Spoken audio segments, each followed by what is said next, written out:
নমস্কার বন্ধুরা, আমরা অনেকেই বাড়িতে পালং শাক বানাই। আজকের এই ভিডিওতে আমি পালং শাকের একটা রেসিপি শেয়ার করব। পালং শাক বানানোর জন্য যে সামগ্রীগুলো লাগবে সেগুলো আমি আগে একটু দেখিয়ে নেই।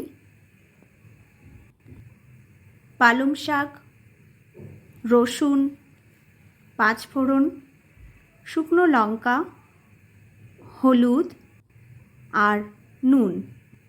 প্রথমে পালং শাকটাকে খুব ভালো করে ধুয়ে কুচি কুচি করে কেটে নিয়েছি।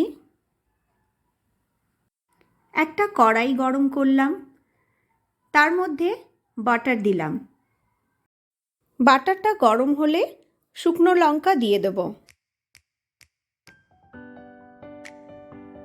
এবার এটাতে পাঁচফোড়ন মেশালাম। এবার থেতো করে রাখা রসুন দিলাম।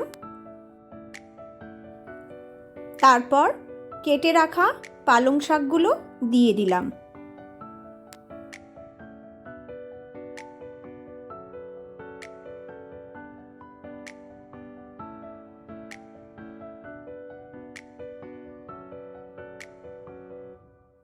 খুব ভালো করে নেড়ে এর মধ্যে নুন আর হলুদ মিশিয়ে নিলাম।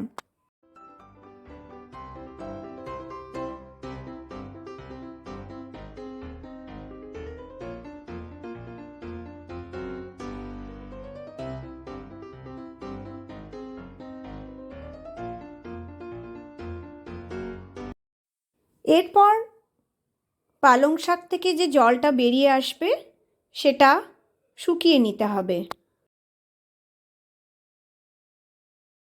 এরপর 10 মিনিট এইভাবে রান্না করলেই পালং শাক রেডি হয়ে যাবে।